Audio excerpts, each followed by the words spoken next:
Hi, I'm Greg Elan with Reynolds & Reynolds, and this is Connected. Today, I get to talk with Sean Reyes. Sean is the Chief Marketing Officer at Recall Masters. We're going to dive into the recall process as it stands today and what's changed recently and where there's opportunity for dealers to really capitalize. This is actually part one of a two-part series, so make sure to look for part two coming out in 2 weeks. Thanks so much, and let's get connected.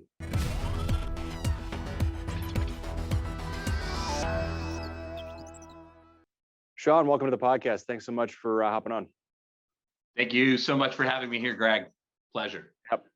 Absolutely. So, Sean, today I want to talk about the recall process. And recalls, it's something that's been around forever in the industry, but you're pretty passionate and focused on fixing the process and digging into it and figuring out where it can be better, really. So tell me a little bit about that. Why the recall process? Why is that the focus for you? Well, it begins with really our reputation as an industry is at stake. I think it all started back in the late 60s with the gentleman by the name of Ralph Nader, who explored rear collisions with the Chevrolet Corvette that led to an eruption of the gas tank and led to several deaths and injuries. And in that time, the federal government, along with the manufacturers, assemble an agreement that this is not in the best interest of consumers, nor the industry, nor the government. So in that same vein, we're kind of picking up where we're at now in a modern era of recalls and what occurs at the dealer level. So a lot of the discussion that has brought us up to this point is at a federal level, right, between the manufacturers and the federal government. But all of the repairs, all of the incidences, the vehicles, the consumers, the vehicle owners are all at a local level. And so that's what we're here to do, is facilitate that connection. Yeah, and I would say, it's kind of always been that way. So what's changed? I mean, why is now, I guess, an opportune time for dealers to dig into this and make changes on their end? Well, it really stems from the fact that 1 in 4 vehicles on the road today have a dangerous recall. So what we've been doing thus far is not really addressing overall safety for the average driver and those that share the road with them. A lot of that has to do with the fact that the rate of compliance is being outpaced by the rate of new recalls that are hitting the market. So we've got to find a different way, a better way for our industry to address this growing need from consumers. And of course, as vehicles get more complex, they're more like computers than they are machines. We've got to address what's happening with that technology and how it is that we meet the needs of consumers as they go on to become new consumers of these vehicles that are very dangerous. Yeah, you're absolutely right. So, all right, so take a step back and bridge a gap for me. Something that it just doesn't connect for me very well is why is this even a problem? I mean, consumers, if I own a car, right, I get notified when there's a recall. Right. I get a push notification on my phone. Like I have a Ford, so the Ford Pass app literally pushes me a notification, says, "Hey, there's a recall." You click a button, you read it, right, and then you can schedule an appointment at a local dealer. So it seems like kind of a no-brainer. I mean, there's no cost for the consumer. It costs time, right? It's a matter of scheduling and convenience, but it just seems like something that shouldn't be a problem. So dig into that right for me a little bit. Well, yeah, I mean, you're exactly right. I mean, what you would think would be something as a no-brainer tends to be very difficult when it gets down to the consumer level. So I think it's about 30%. We did a consumer survey a couple of years ago that showed that 30% of consumers don't even realize how a recall gets repaired, who pays for it, where do I go? And so we've got to bridge that gap. We've got to make it easier. On the same time, vehicles are exchanging hands at a much more rapid pace, especially since the pandemic.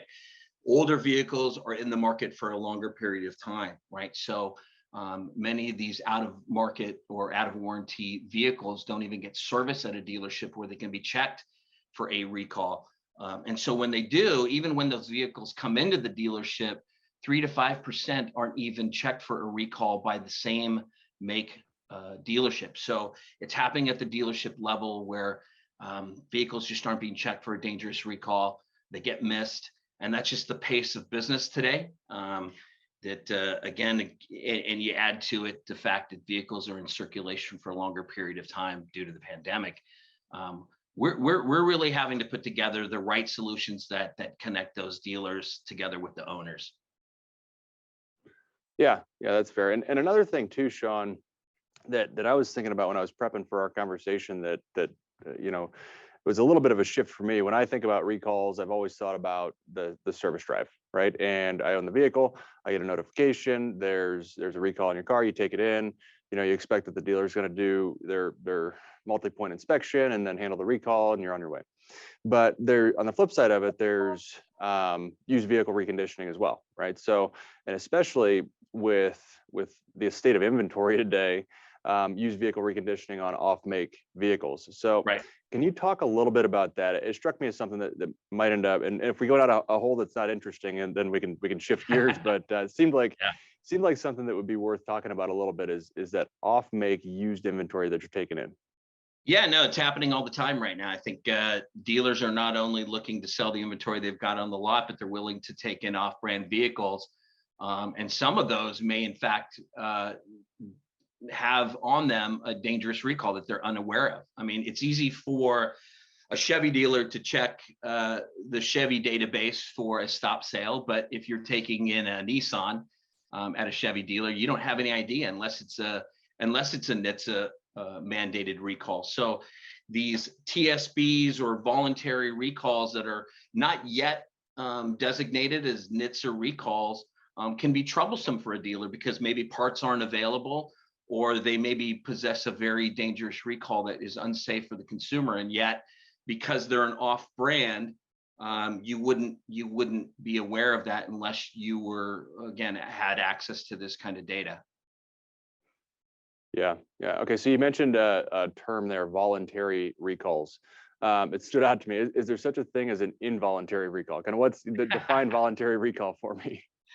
Yeah, voluntary versus involuntary. So back in '69, when NHTSA first was created, there was this agreement between the federal government and the manufacturers that there would be a lot more transparency about manufacturing defects. It was good. It was good for all of us. We all benefited from that.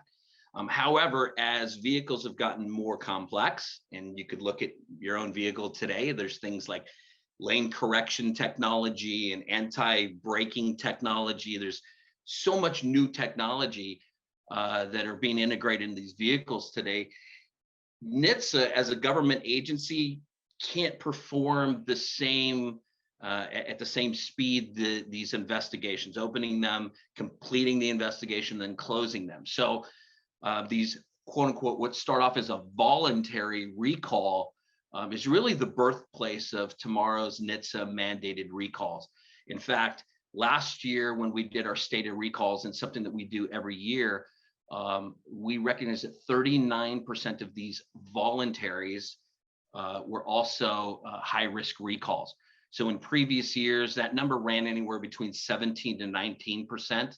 And now at 39%, it's reached an alarming rate where these aren't just volume knobs coming off of the radio, but these are really serious risks to the average consumer. And the manufacturers want help. They need help. They're asking for NHTSA to move faster through these investigations to alert consumers. But these investigations take time. So. Yeah, well, and they should, right? I mean, they got to get it right. You don't want to be wrong on something like this. So it's expensive, it's costly. It does put, a strain on dealer resources too. So, good. All right. Well, thanks for diving in a little bit there, Sean. Sean, you know what? We got a long conversation. Let's pause here, and we'll wrap for our first session, and then we'll finish up this conversation on part 2 that'll come out in a couple weeks. That sound all right with you? Yeah, that's perfect. Thank you so much. I appreciate it. All right. Thanks, Sean.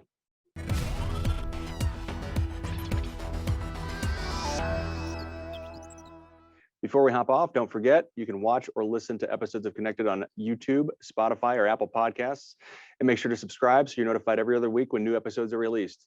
We'll see you in 2 weeks for part 2 of this conversation with Sean Reyes.